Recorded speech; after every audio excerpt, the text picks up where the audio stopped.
What is up, everybody? I'm up here by the pond, and we're going to take a look at some goldenrod here because it is blooming pretty much all over the southeast. I know that.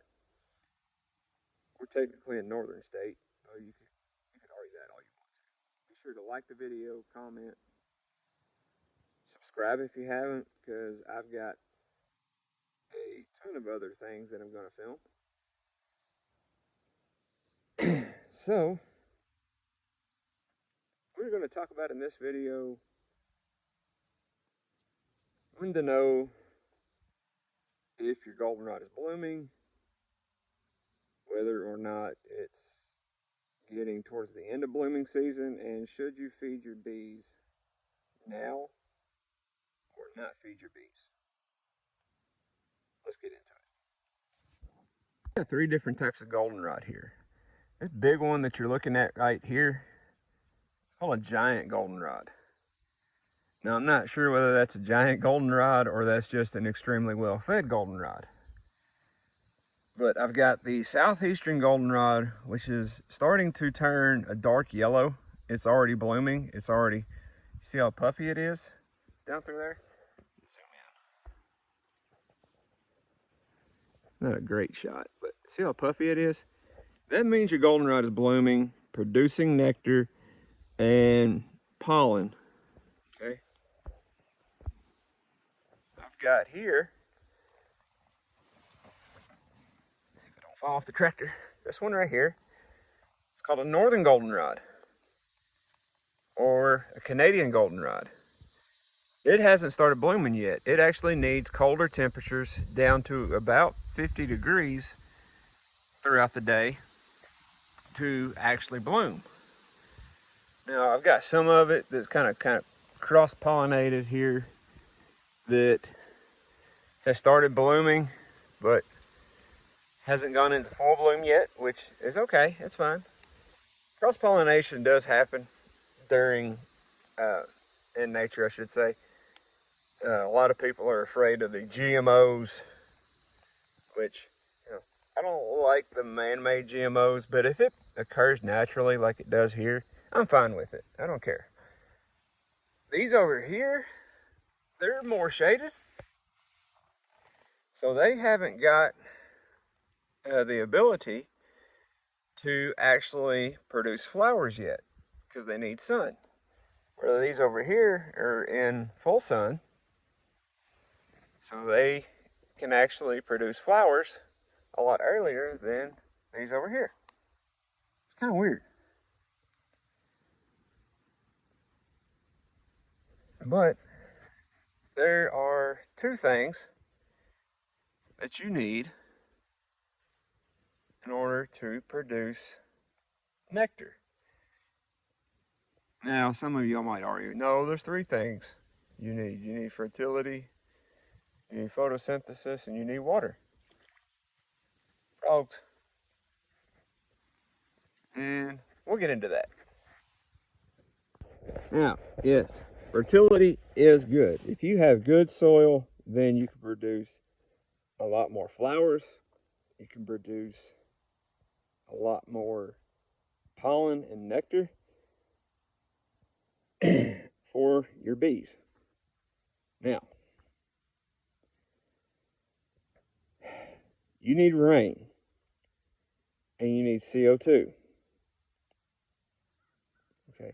Now, I'm not saying go out there with the fire extinguishers, CO2 fire extinguishers, and just lace it, produce as much CO2 as you can so your plants could actually produce a lot more nectar and blah, blah, blah. I'm not saying that, no. Your plants need to photosynthesize a lot more CO2 out of the atmosphere, okay? And that's where the fertility actually comes in, okay? But those two things are key. The other one was water. Now, that's a big thing.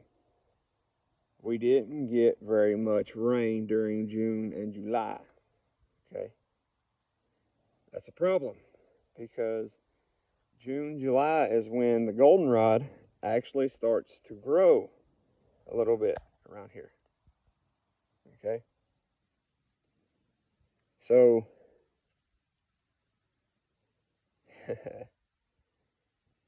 it needs rain to, what in the world is that? Sorry, I got a little bit distracted. But anyways, it needs rain to help bring in the nutrients, store it in the plant cells, so that way later on in the year when it's actually starting to flower, it doesn't have to draw as much energy out of the soil to produce that flower. Yeah, when it's flowering, yes, it'll push more energy out of the soil into the plant to actually produce that flower. But it does store a lot in its plant cells, and that is key to producing a flower on this. Without water, without rain, it's going to struggle. You're not going to get the amount of flowers that you want to get. You're not going to get the amount of nectar that you need to help feed your bees during the fall, winter, and early spring. Okay? So now, should you feed your bees? Now is the time to actually, hi bee. Sorry. Now is the time to actually start weighing out your hives, seeing if you need to feed. Okay? Now, how much honey you should have in there?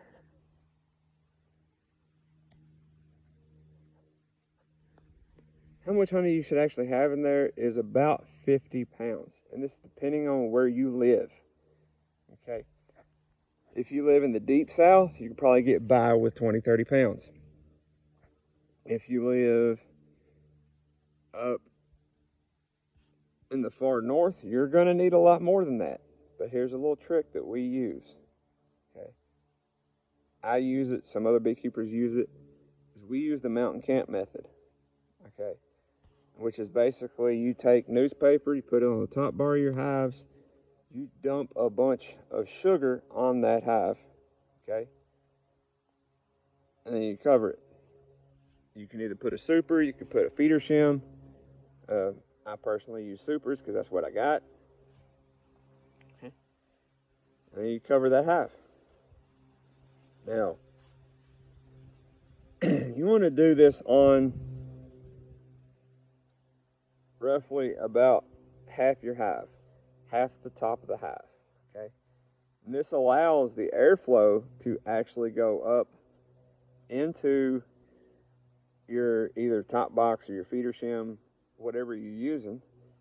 It can either vent out if you do vent your hives, which I highly recommend, or it could condensate and then drip back down onto the sugar, making the bees have a lot easier access to the sugar. Okay. Sugar bricks, yeah, they work, but they're not as great as just dry sugar. Some beekeepers have luck with them.